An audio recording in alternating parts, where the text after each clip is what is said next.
Welcome ID के coaching campus के YouTube channel में एक बार फिर मैं स्वागत कर रहा हूं आप लोगों का ज्योग्राफी लेकर के। ज्योग्राफी के जो क्वेश्चन आपको दिए गए थे उस क्वेश्चन को लेकर के मैं आ रहा हूं, ठीक। और ऐसे आपको मिलेगा अभी ये तकरीबन 8 बजे के आसपास मिलेगा, पौने 8 बजे मिलेगा। लेकिन अभी जब मैं शूटिंग कर रहा हूँ, वीडियो बना रहा हूँ, तो रात के 3:20 हो रहे हैं। तो शुरू करते हैं। आइए, जो क्वेश्चन आपको दिए गए थे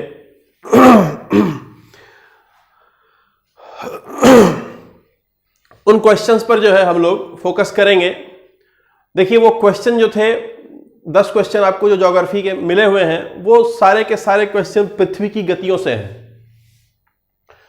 समझेंगे उसको, फिर उसके बाद आगे बढ़ेंगे। ध्यान दीजिएगा, पृथ्वी, ये देखिए ग्लोब भी है, ये पृथ्वी है, ठीक। पृथ्वी 2 तरह की गति करती है। बोलते हैं एक गति ये वाली है, देखिए इसे घूर्णन गति कहते हैं। देखिए इसे घूम रही है, ये घूर्णन गति है, घूर्णन। और दूसरी गति ये है कि ये घूर्णन करने के साथ साथ, दोनों एक साथ होता है, घूर्णन गति करेगी और ऐसे परिक्रमा भी करेगी। 2 गति है, एक घूर्णन और एक घूर्णन होगा जो अपने अक्ष पे ऐसे घूमेगी, और दूसरा परिक्रमा करेगी सूर्य के चारों ओर। तो देखिए अपने अक्ष पे ये घूम रही है, ये घूर्णन हो गई। लट्टू नाचता है, घूर्णन है। शादी विवाह में फेरे लेते हैं, वो क्या है? वो परिक्रमण है ना। फेरे लेते हैं, वो क्या है? वो परिक्रमा है। परिक्रमा समझ रहे होंगे आप। तो पृथ्वी 2 गति करती है, दोनों के कुछ आउटकम है, कुछ रिजल्ट है, उसको आपको समझना है। वहीं से सारे क्वेश्चन जो है मिले, मतलब आपको दिए गए हैं। तो आइए पहले उसको समझ लेते हैं 15 मिनट में, 20 मिनट में, और उसके बाद सारे आपके 10 क्वेश्चन जो है 5 मिनट में हल हो जाएंगे। तो आइए शुरू करते हैं। ध्यान देंगे मेरी बात। पृथ्वी 2 गति कर रही है, और खास बात यह है कि पृथ्वी का जो घूर्णन गति है, ध्यान देंगे मेरी बात, ये देखिए अक्ष है, ये अक्ष है और ये तल है। समझिएगा बात, इसे अक्ष कहेंगे, इसे तल कहेंगे, ठीक।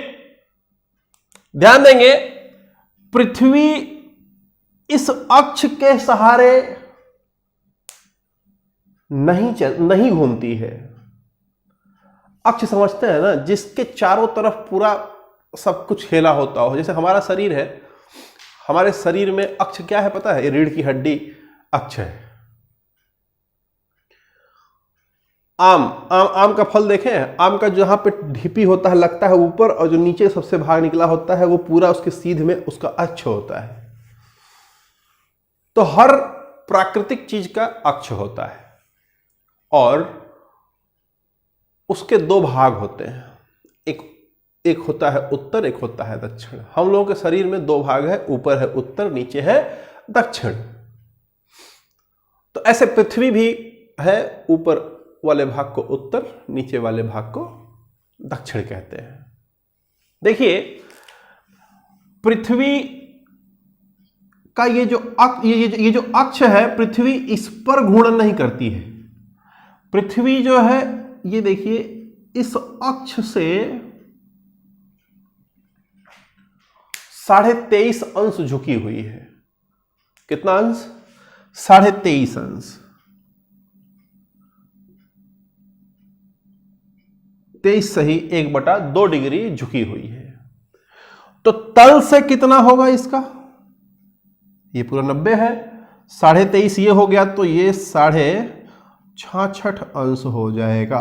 66 सही 1/2 अंश हो जाएगा। क्लियर है? तो ये जो 66.5 अंश आप देख रहे हैं, ये 66.5 अंश तल से है और 23.5 अंश अक्ष से इसका झुकाव है पृथ्वी का। ऐसे पृथ्वी सीधे ऐसे ना हो करके ऐसे झुकी हुई है। किसके सापेक्ष झुकी हुई है? अपने अक्ष, जो अक्ष है अक्ष के सापेक्ष 23.5 अंश झुकी हुई है। और तल से कितना है? तल से 66.5 अंश ऊपर है। क्लियर? तो पृथ्वी यहां पर इसके सापेक्ष ऐसे घूर्णन कर रही है। क्लियर? इसके सापेक्ष नहीं करती है, इसके सापेक्ष घूर्णन करती है। समझ पा रहे हैं बात आप? देखिए पृथ्वी दो गति करती है, एक घूर्णन दूसरी परिक्रमण।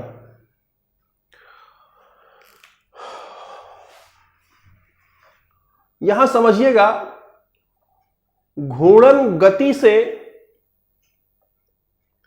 दिन रात होता है, परिक्रमण गति से मौसम में परिवर्तन होता है। ठीक? और दिन रात का छोटा बड़ा होना यह निर्भर करता है पृथ्वी का ये जो झुकाव है, 23.5 अंश जो झुकाव है, इस झुकाव के कारण दिन और रात छोटा बड़ा होता है। ठीक है? तीनों बात समझिएगा। जो अपने अक्ष पर पृथ्वी नाचेगी उसके कारण दिन रात होता है। छोटा बड़ा क्यों होता है? पृथ्वी अगर ऐसे सीधे अक्ष पे डांस मतलब घूर्णन कर रही होती तो कभी भी दिन रात छोटा बड़ा नहीं होता। छोटा बड़ा क्यों होता है? क्योंकि पृथ्वी ऐसे इंक्लाइंड है। ठीक? तो पृथ्वी 23.5 अंश झुकी हुई है अपने अक्ष से, इसलिए दिन रात छोटा बड़ा होता है। दिन रात होने के पीछे कारण घूर्णन गति का है। और मौसम में बदलाव का कारण कौन है? मौसम में बदलाव का कारण ये आपका परिक्रमण गति है। क्लियर है? तो समझिए, पहले परिक्रमण गति देखेंगे, फिर घूर्णन गति देखेंगे, फिर दिन रात का छोटा बड़ा होना देखेंगे, दिन रात होना देखेंगे। सारा खेल 15 मिनट में खत्म करेंगे। स्पीड आप ध्यान दीजिएगा। देखिए, आप अगर समझें, मान लो इसी को पृथ्वी मान लो, इसी को पृथ्वी मान लो। अगर ये पृथ्वी देखिए ऐसे सीधे नहीं है, ऐसे झुकी हुई है। ठीक है? ऐसे झुकी हुई है। ऊपर वाले भाग को उत्तर कहेंगे, नीचे वाले भाग को दक्षिण कहेंगे। तो आप देखिए, दक्षिण वाला भाग सूर्य से नजदीक है। जो सूर्य से नजदीक होगा, ये देखिए दक्षिण वाला भाग सूर्य से नजदीक है, तो इसलिए यहां पर नजदीक होने के कारण इधर वाले में, किधर, इस तरफ, ये भूमध्य रेखा इसे कहते हैं। भूमध्य रेखा के नीचे यानी दक्षिणी गोलार्ध में यहां गर्मी होगी नीचे और ऊपर ठंडी होगी। मतलब हम लोगों की तरफ, हम लोग यहां ऊपर रहते हैं ना, तो हम लोगों की तरफ यहां पर क्या होगा? ठंडी होगा, क्योंकि सूर्य की किरणें यहां पर सीधा आ रही हैं। हमारे पास सूर्य की किरणें दूर पहुंच रही, हम लोग दूर हो गए हैं, इसलिए यहां पर ठंडी पड़ेगी। क्लियर है? ध्यान देंगे मेरी बात। सूर्य जहां पर लंबवत चमकेगा वहां सबसे बड़ा दिन होगा। कैसे होगा अभी बताएंगे। ठीक? बस ध्यान दीजिएगा कि जहां लंबवत चमक रहा है, 22 दिसंबर को सबसे बड़ा दिन होगा। कहां पर? लेकिन ये देखिए नीचे वाले यानी दक्षिणी गोलार्ध में। क्लियर? और इसका उल्टा ऊपर वाले गोलार्ध में होगा। उत्तरी गोलार्ध में क्या होगा? सबसे बड़ी रात होगी। सबसे बड़ी रात होगी कब? 22 दिसंबर को। किसके लिए? हम लोगों के लिए, क्योंकि हम लोग कहां रहते हैं? उत्तरी गोलार्ध में रहते हैं। ठीक? समझ पा रहे हैं बात आप? चले आगे।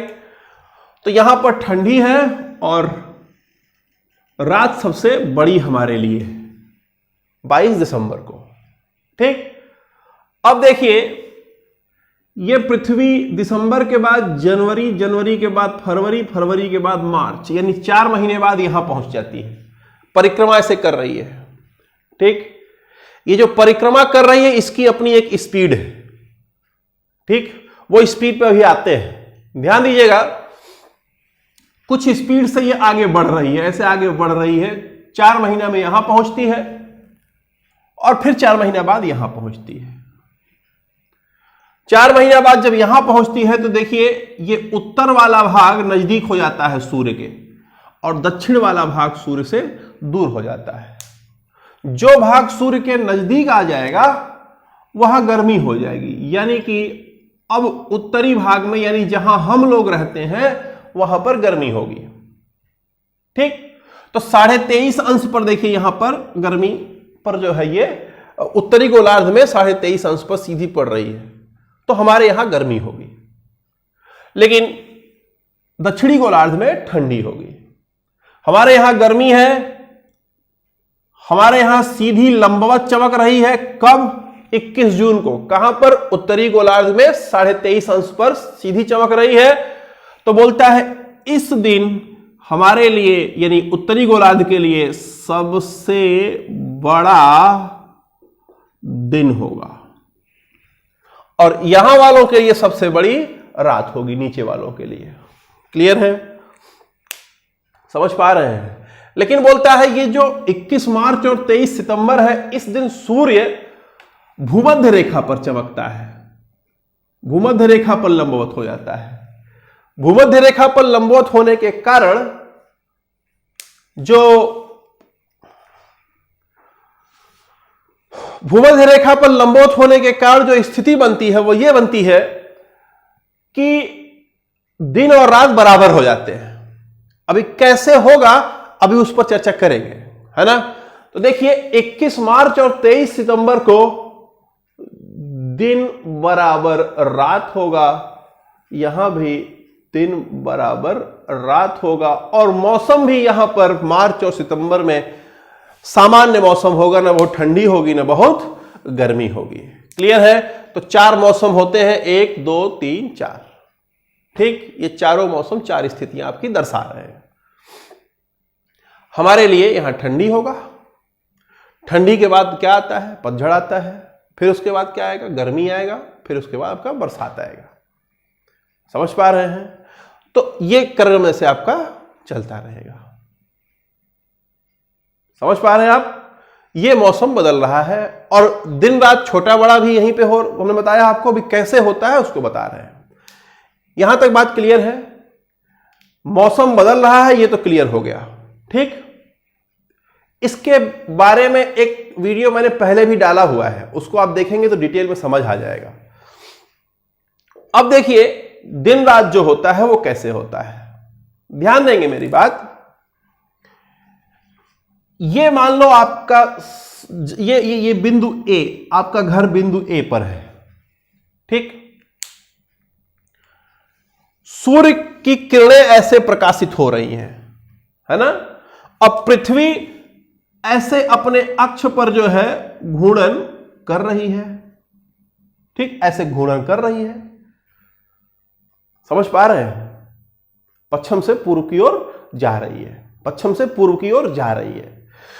तो देखिए ना, जब ये ऐसे घूर्णन कर रही है, सूर्य का प्रकाश, अब आप ऐसे देखो, यहां देखो, ये पृथ्वी है, ऐसे घूर्णन कर रही है। क्लियर? इधर से सूर्य का प्रकाश अगर जा रहा है तो सूर्य का प्रकाश, देखिए ना, बात हमारी समझिए कि यहां पर ये जो आधा आप देख रहे हैं, यहां तक सूर्य का प्रकाश पड़ रहा होगा, उसके उधर सूर्य का प्रकाश नहीं पड़ रहा होगा, तो पीछे अंधेरा होगा, सामने दिन होगा। क्लियर? समझ में आ रही बात? अब ये सूर्य की किरणें ऐसे घूम रही हैं, ये पृथ्वी ऐसे घूम रही है, पृथ्वी ऐसे घूम रही है, तो पीछे जहां अंधेरा था, पीछे जहां अंधेरा था, वो जब ऐसे घूमेगा तो वो लाइट में आ जाएगा। जैसे ही लाइट में पहली बार आएगा तो सुबेरा होगा। समझ पा रहे हैं आप? तो देखिए सूर्य की किरणें ऐसे पड़ रही हैं, पृथ्वी घूम रही है, पृथ्वी का आधा भाग सूर्य के सामने है तो आधे भाग में दिन है, आधा भाग सूर्य के पीछे है तो वहां पर रात है। घूमते घूमते एक समय ऐसा आएगा कि सूर्य की किरणों के सामने जब पहली बार वो जगह आएगी, ये देखिए पहली बार जब आएगी, मान लो ये ए है, यहां पर आपका घर है, तो जब ये यहां पर आएगा सूर्य की किरण पहली बार पड़ेगी तो उसे हम सूर्योदय कहेंगे। धीरे धीरे धीरे धीरे ये चलते चलते चलते चलते यहां आ जाएगी तो इसे दोपहर कहेंगे। क्लियर है? और फिर चलते चलते चलते चलते ये यहां आ जाएगी तो देखिए सूर्यास्त हो जाएगा। फिर चलते चलते यहां आ जाएगा तो मिडनाइट 12 बज जाएगा। और फिर ये चलते चलते चलते चलते फिर यहां आ जाएगा तो फिर सुबह हो जाएगा। तो ये क्रम जो है चलता रहता है। ये क्यों होता है? क्योंकि ये ऐसे गति कर रही है, देखिए ऐसे गति कर रही है। ठीक, सूर्य का प्रकाश ऐसे पड़ रहा है, पीछे वाला अंधेरे में है, सामने वाला उजाले में है। ये ऐसे घूमता रहेगा, ऐसे घूमता रहेगा। ठीक, अंधेरे वाला उजाले में आ जाएगा, उजाले वाला अंधेरे में चला जाएगा। समझ पा रहे हैं बात आप? ये खेल है दिन रात का। अब दिन रात छोटा बड़ा क्यों होता है, ये सबसे मुश्किल इमेजिनेशन है। आपको इमेजिन करना पड़ेगा, अन्यथा मेरे पास कोई उपाय नहीं है या किसी के पास कोई उपाय नहीं है। इमेजिन करना पड़ेगा। ठीक है, इमेजिन करो आप। अब इमेजिन करो, मान लो थोड़ी देर के लिए मान लो कि आप ऐसे हाथ उधर से किए हो और आपका हाथ जो है वो सूर्य भगवान की रोशनी है, मतलब सूर्य देवता की रोशनी है। भगवान मान लो ये देखो ये क्या है, मतलब यहां से सूर्य का प्रकाश आ रहा है। ठीक, समझ पा रहे हैं? मान लो कि सूर्य का प्रकाश यहां से आ रहा है, मैं हाथ हटा रहा हूं। ठीक, आ रहा है, मान लिया ना? हाँ, अब देखिए ये पृथ्वी अगर ऐसे सीधे होती, देखिए ये ऐसे झुकी हुई है ना, ये झुकी हुई है, तो आप एक बात समझिए, इस बात को समझिएगा। देखिए समझिए कि प्रकाश उधर से आ रहा है और इधर झुकी हुई है पृथ्वी। तो क्या होगा कि यहां नीचे की ओर सूर्य की किरणें ज्यादा दूर तक फैली होंगी और ऊपर की ओर सूर्य की किरणें उतनी दूर तक नहीं फैली होंगी, सिकुड़ी हुई होंगी। नीचे ज्यादा फैली हुई होंगी क्योंकि वहीं से आ रहा है। समझ पा रहे हैं बात आप?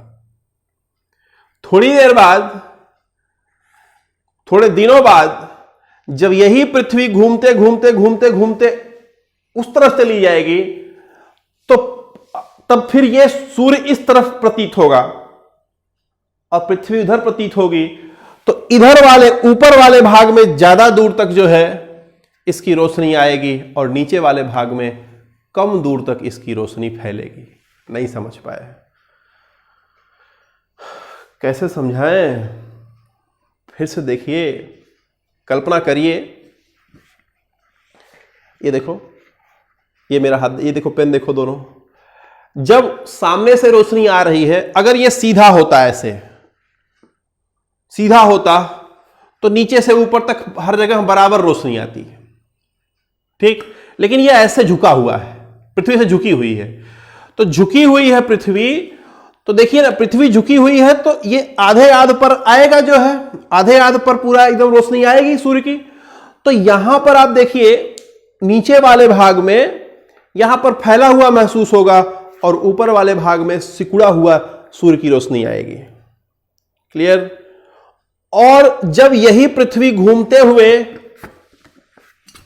यहां से घूमते हुए यहां आ जाएगी तो ऊपर वाले भाग में ज्यादा फैला हुआ रहेगा, नीचे वाले भाग में कम रहेगा। ठीक है? नहीं समझ पाए तो इमेजिन करना पड़ेगा। आप देखिए, फिर से हम समझा रहे हैं आपको। यहां पे देखिए, सूर्य की रोशनी अगर यहां से आती है, क्लियर, तो सूर्य की रोशनी यहां से आएगी तो यही आधे आधा आएगी ना, ये आधे तक जाएगी, एकदम आधे पे, गोले के आधे आध पर सूर्य की रोशनी आती है ना, और ये आधे आध ये है, ये देखो आधा है पूरा, ये यहां तक। तो सूर्य की जो रोशनी आएगी वो सूर्य की रोशनी, ध्यान दीजिएगा, यहां तक आएगी ना, ठीक, समझ पा रहे हैं बात आप? अब देखिए, पृथ्वी अगर इसके सापेक्ष, ये देखिए ये जो है अगर अक्ष के सापेक्ष गुणन करती तो इस आधे भाग में क्या होता? दिन, और इस आधे भाग में रात होता। लेकिन पृथ्वी जो गुणन कर रही है वो इसके सापेक्ष कर रही है। देखो यहां पे सापेक्ष में कर रही है।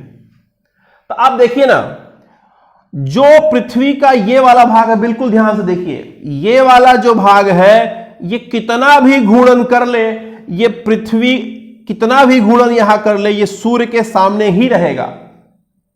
24 घंटा घूर्णन करेगा, ये यहीं पे घूमेगा, ये सूर्य के सामने ही रहेगा।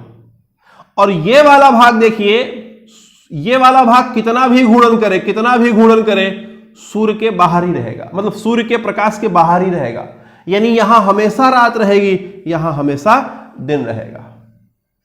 लेकिन जब स्थिति बदलेगी, जब सूर्य इधर हो जाएगा, यानी जब ऐसा स्थिति आएगा कि पृथ्वी यहां से यहां चली जाएगी, तो क्या होगा कि सूर्य यहां से जब यहां चली आएगी पृथ्वी, तो सूर्य की किरणें क्या होंगी? देखिए अब इस बार सूर्य की किरणें अभी भी आधे पर ही पड़ेंगी, आधे याद पे पड़ेंगी, ठीक है, ये जो है आधे याद पे ही पड़ेंगी। लेकिन इस बार देखिए ये वाला प्रकाश में है, ये कितना भी नाचेगा, कितना भी घूम ले यहां पर, ये सूर्य के सामने ही रहेगा। और ये वाला कितना भी जो है यहां पे घूर्णन करे, लेकिन सूर्य का प्रकाश यहीं तक आ रहा है, तो ये अंधेरे में ही रहेगा। यानी 6 महीना तक यहां पर दिन रहेगा और फिर 6 महीना बाद 6 महीना तक रात रहेगा। और यहां पर भी वही हाल होगा, 6 महीना तक दिन रहेगा और 6 महीना बाद फिर 6 महीना का अंधेरा रहेगा। समझ पा रहे हैं बात आप? तो ये जो खेल है, ये अगर आप समझ पाए हैं तो ऐसे ही समझिए, यही सेम चीज मैं समझाना चाह रहा हूं आपको कि जब इधर से रोशनी आएगी, जब इधर से रोशनी आएगी, तो ये कितना भी ऐसे घूर्णन करे, तो ये वाला एकदम प्रकाश में रहेगा। ये घूर्णन करता रहे, दिन रात घूर्णन करे, 24 घंटा चले ऐसे, इधर से रोशनी आ रही है तो यहां पे हमेशा जो है दिन रहेगा और यहां हमेशा रात रहेगा। लेकिन जब इधर से सूर्य का फोकस आएगा तो ये नाचेगा, तो इधर जो है, इधर क्या रहेगा? दिन रहेगा और इधर रात रहेगी। समझ पा रहे हैं? तो यहां जब सूर्य इधर है तो सबसे ज्यादा दिन यहां पर है, ऐसे ऊपर जाते जाएंगे दिन छोटा होता जाएगा। क्लियर है? और जब सूर्य इधर आ जाएगा तो बड़ा दिन यहां होगा और नीचे की तरफ दिन छोटा होता जाएगा। क्लियर है? इतना समझिए काफी है ना। डिटेल में समझाएंगे तब जब ज्योग्राफी में ये आएगा, अभी तो मैं क्वेश्चन आंसर करा रहा हूं, ठीक है। तो बात समझ में आ गई। तो पृथ्वी का जो दिन और रात घटता बढ़ता है, वो पृथ्वी ऐसे इंक्लाइंड है 23.5 अंश, इसलिए दिन रात छोटा बड़ा होता है। क्लियर? तो देखिए ये सूर्य 21 जून को सबसे यहां पर सूर्य की किरणें लंबवत 21 जून को यहां चमकती हैं, 23 सितंबर को भूमध्य रेखा पर, फिर 22 दिसंबर को यहां पर ये नीचे वाले दक्षिणी भाग में चमकती हैं, सबसे दक्षिणी भाग में, और यहां पर फिर 21 मार्च को भूमध्य रेखा पर चमकती हैं। तो जो सबसे उत्तर होता है उसे ऐनांत कहते हैं। उत्तरी भाग को ऐनांत कहेंगे तो उत्तरी ऐनांत, दक्षिणी भाग को ऐनांत कहेंगे तो दक्षिणी ऐनांत, यानी जहां सबसे लास्ट में जाए तो उसे ऐनांत कहते हैं। क्लियर? देखिए सूर्य 21 मार्च को यहां है, 21 मार्च के बाद ये उत्तरी गोलार्ध में प्रवेश कर जाता है।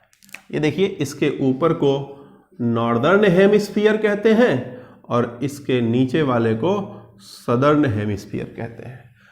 उत्तरी गोलार्ध और दक्षिणी गोलार्ध।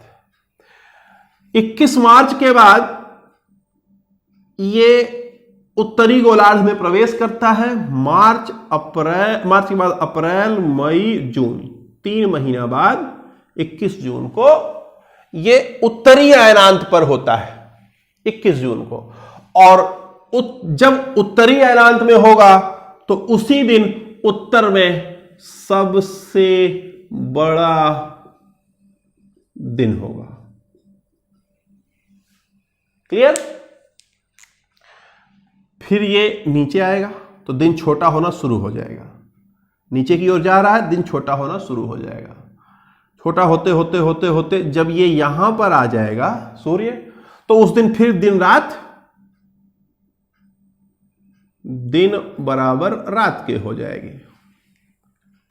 फिर होते होते जब ये यहां छोटा होना शुरू हो गया है, जब ये इधर आना शुरू हो गया, छोटा होना शुरू हो गया, यहां तक बराबर हो गया, अब उसके बाद और अब एकदम छोटा होना शुरू होगा, छोटा होता होता होता होता जब यहां पहुंच जाएगा तो हमारे लिए एकदम दिन छोटा हो जाएगा और यहां वालों के लिए दिन बड़ा हो जाएगा। क्लियर है? तो ये 22 दिसंबर के दिन यहां दक्षिणी गोलार्ध में दिन बड़ा होगा, लेकिन हमारे लिए 22 दिसंबर के दिन क्या होगा, ये हम लोग उत्तरी गोलार्ध में रहते हैं, हमारे लिए सबसे छोटा दिन होगा। बात समझ में आ रहा है? तो ये हो गया छोटा बड़ा दिन का खेल। अब देखिए जो पृथ्वी है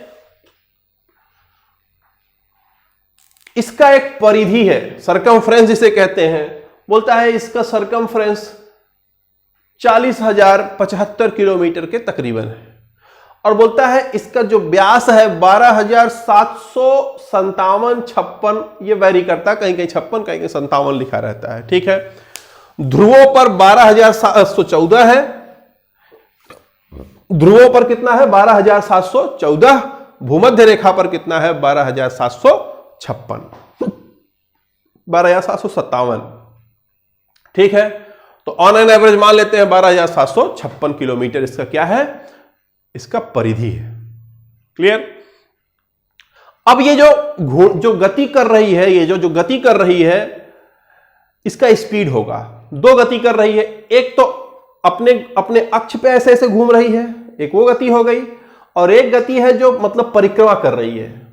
तो बोलता है जो परिक्रमा की गति है वो 29.8 किलोमीटर प्रति सेकंड है, 29.8 किलोमीटर प्रति सेकंड। ये वाली स्पीड जो यहां से ऐसे जा रही है, ये स्पीड 29.8 किलोमीटर प्रति सेकंड है।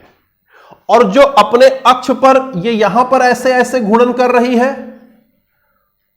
ठीक, इसकी स्पीड देखिए यहां पर सबसे ज्यादा होगी, कहां पर, भूमध्य रेखा पर सबसे ज्यादा होगी, और यहां पर स्पीड इसकी कम होगी।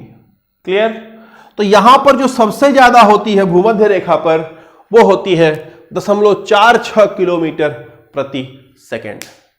क्लियर है?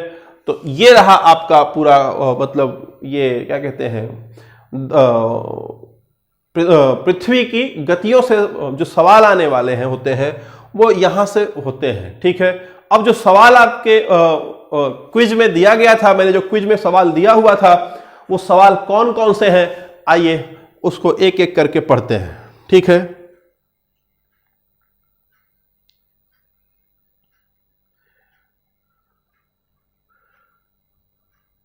तो पहला सवाल था कि निम्नलिखित में से किस तिथि को उत्तरी और दक्षिणी गोलार्ध में दिन और रात का समय बराबर होता है। तो दिन और रात का समय बराबर कब होता है, 21 मार्च और 23 सितंबर को। क्लियर? समझ में आ गया? तो पहले क्वेश्चन का option B for ball correct.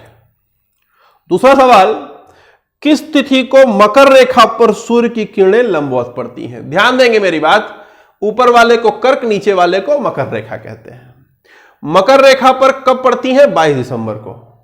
ठीक, कर्क रेखा पर कब पड़ती हैं, 21 जून को। तो सवाल क्या पूछा है, किस तिथि को मकर रेखा पर सूर्य की किरणें लंबवत पड़ती हैं, तो 22 दिसंबर। आगे बोलता है अगला क्वेश्चन, पृथ्वी के परिधि की लंबाई कितनी है। देखिए पृथ्वी की परिधि कितनी है, 40,075 किलोमीटर। अगला क्वेश्चन, निम्न में से कौन सा कथन सत्य नहीं है। सुनिए, बोलता है शीत अयनांत को या शीत अयनांत को सूर्य की किरण मकर रेखा पर लंबवत चमकती है। हम लोगों के लिए शीत काल कब होता है, जब सूर्य यहां होता है, हमारे लिए तब शीतकाल होता है। तो सूर्य की किरणें मकर रेखा पर कब चमकती हैं, जब हमारे यहां शीतकाल होता है। तो पहला लाइन सही है। दूसरा क्या बोलता है, ग्रीष्म अयनांत पर सूर्य की किरणें कर्क रेखा पर लंबवत होती हैं। बिल्कुल सही। हमारे यहां गर्मी कब होती है? जब सूर्य की किरणें यहां पर चमकती हैं, 21 जून को। ठीक, दूसरा लाइन भी सही है। तीसरा क्या बोल रहा है? शीत अयनांत को उत्तरी गोलार्ध में सबसे बड़ा दिन होता है। देखिए, बोलता है शीत अयनांत, यानी जब सूर्य यहां है तो बोलता है इधर सबसे बड़ा दिन होगा। नहीं, जिधर सूर्य होगा उधर बड़ा दिन होगा। तो सूर्य इधर है तो दिन बड़ा इधर होगा, इधर तो रात छोटी होगी, इधर तो रात बड़ी होगी, दिन छोटा होगा। क्लियर है? तो यही ऑप्शन नंबर सी गलत है, यही आपका उत्तर हो जाएगा। अगला बोलता है उत्तरी गोलार्ध में सबसे बड़ा दिन कब होता है? ग्रीष्म अयनांत, फिर शीत अयनांत, विषुव, इनमें से कोई नहीं। देखिए विषुव ये वाला है, विषुव में दिन रात बराबर होते हैं। शीत अयनांत में रात बड़ी होगी, ग्रीष्म अयनांत में दिन बड़ा होगा। तो इसका उत्तर ग्रीष्म अयनांत हो गया। 5 क्वेश्चन हो गए। अगला 5 क्वेश्चन जो है उसको भी देख लेते हैं। अगला बोलता है पृथ्वी के घूर्णन गति के कारण दिन और रात का होना संभव हो पाता है। पृथ्वी के किस अक्षांश पर यह गति सर्वाधिक होगी? मैंने बताया यहां पर सबसे ज्यादा, मतलब जो है ये भूमध्य रेखा पर सबसे ज्यादा गति होगी, और यह गति कितनी है? 0.46 किलोमीटर प्रति सेकेंड। आगे बोलता है पृथ्वी के किस गति के कारण दिन और रात का समय सदैव समान नहीं होता? ध्यान देंगे, इस क्वेश्चन का जो ऑप्शन चारों दिया हुआ है उसमें से सबसे सटीक जो ऑप्शन है वो आपका अक्षीय गति है। ठीक, बाकी अगर आप समझें तो दिन रात का छोटा बड़ा होना किस पर निर्भर करता है? पृथ्वी के झुकाव पर, गति पर नहीं, झुकाव पर निर्भर करता है। लेकिन क्वेश्चन का जो सबसे चारों में सबसे सही है वो कौन सा है? अक्षीय गति। अक्ष पे गति ऐसे करेगा तो जो है उसकी जो दिन रात की क्रिया होती है अक्षीय गति के कारण ही होती है।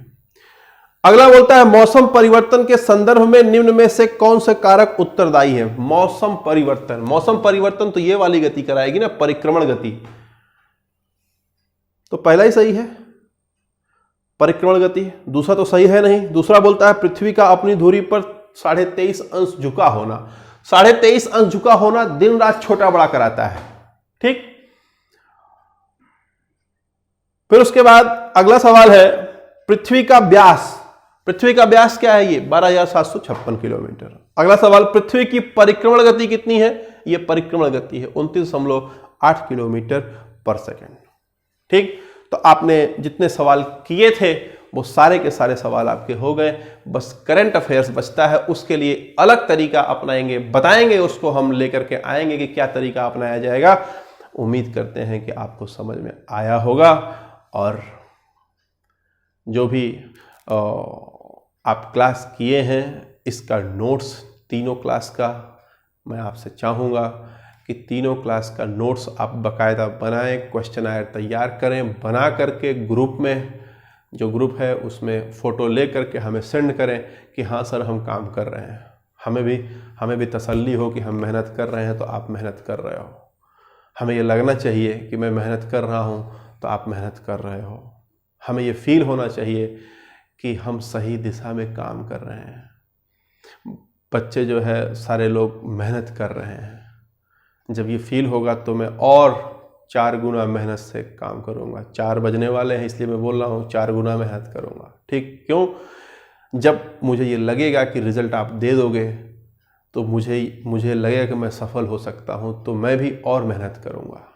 ठीक, आपका रिज़ल्ट ही तो मेरी सफलता है।